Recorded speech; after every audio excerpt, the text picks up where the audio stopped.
And now, aviation weather around Alaska. Welcome, I'm meteorologist Peter Chan here with your aviation weather outlook for this weekend. And looking at the satellite imagery through midday on this Friday, we are watching an area of low pressure here out toward the Gulf, not especially strong, but there is a train of lows, not really strong lows for this time of year, but it's a long moisture fetch, southwest flow that's going to be steering these systems across the Bering and then into the western coastline, into the interior, especially south of the Brooks Range.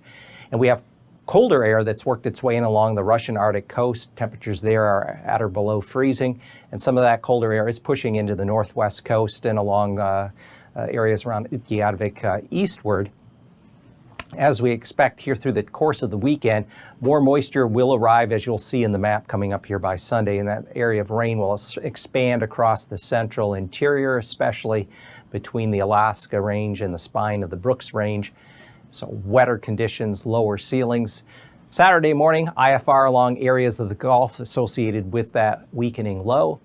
A moisture feed coming in off the Bering, keeping IFR conditions north and sound, west and south side of the Seward Peninsula, including St. Lawrence down toward Nunavik Island and the lower Yukon Delta.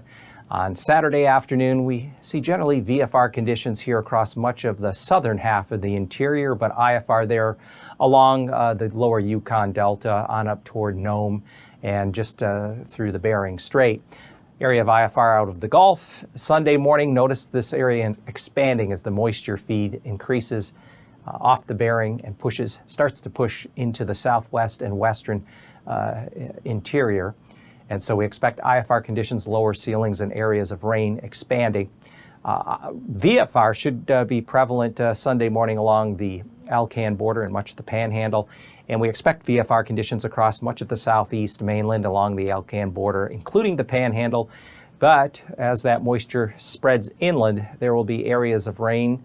I would expect some pockets of IFR, certainly here along areas of the lower middle Yukon Valley as the result of this influx of moisture that's going to be embedded within the southwest flow. And then as we go into next week, just as kind of a heads up, there are going to be at least 3 systems coming up out of the North Pacific that are going to impact the Alaska Peninsula and areas of the southwest as we go into especially the latter half of next week.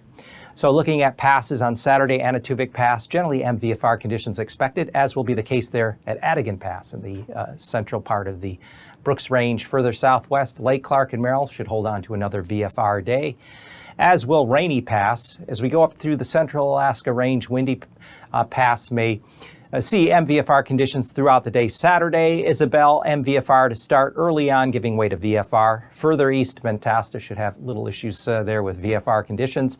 Further south through the Copper River Basin, generally VFR conditions, especially at Tanita Pass. Portage Pass should hold on to VFR conditions Saturday, though out there at the east entrance, out over Prince William Sound, expect to encounter MVFR. And then in the far northern portion of the Panhandle at Chilkoot and White, VFR becoming MVFR on Saturday. Freezing levels aloft are lowest up here in the Chukchi Sea, eastern Russian, or I should say the Russian Arctic coast. We even have freezing levels to the surface way up there. And we've had that cold front pushing in some colder air here along the northwest portions of the state. It's not going to make a ton of eastward advancement, the cold air, but it's certainly going to brush here areas along the north slope, Arctic coast, back toward the lower Chukchi Sea. Freezing levels aloft dip to below 8,000 feet over the central Bering as we expect a wave train of a couple low pressure waves working their way across the Bering toward the western coast and mainland, and then freezing levels at or above 10,000 feet just south of the Gulf. So the greatest threat for icing, moderate icing on Saturday, will be with this feed of moisture with southwest flow. It's a long fetch, and it's going to go from the areas of the central western part of the Aleutians, above 10,000 feet, in through the central Bering Sea, considerable moderate icing above 8,000 feet, and then where there's some colder air aloft, above 6,000 feet here through Norton Sound, Seward Peninsula, extending especially along and south of the spine of the Brooks Range to between there and the Yukon River. That area will only expand across that area of the central interior as we go into Sunday, as a area of rain will be transversing that region. Upper level jet stream winds, we do have 100 knot west-northwest jet core here out over the northwest area back toward the Bering Strait. We have a little 90 knot jet core south of the Gulf associated with that low circulation there. And at 9,000 feet or 700 millibars, winds are west-northwest here across the northwest part of the state, 35 to 45 knots with a 55 knot jet streak. They're located along in the central portion of the Brooks Range and the south slopes there of the Brooks. And that, notice this fetch southwest flow goes all the way back here past the western Aleutian. So this is the moisture feed that's going to be coming in to first the western mainland and then pushing across the interior, especially as we get into Sunday.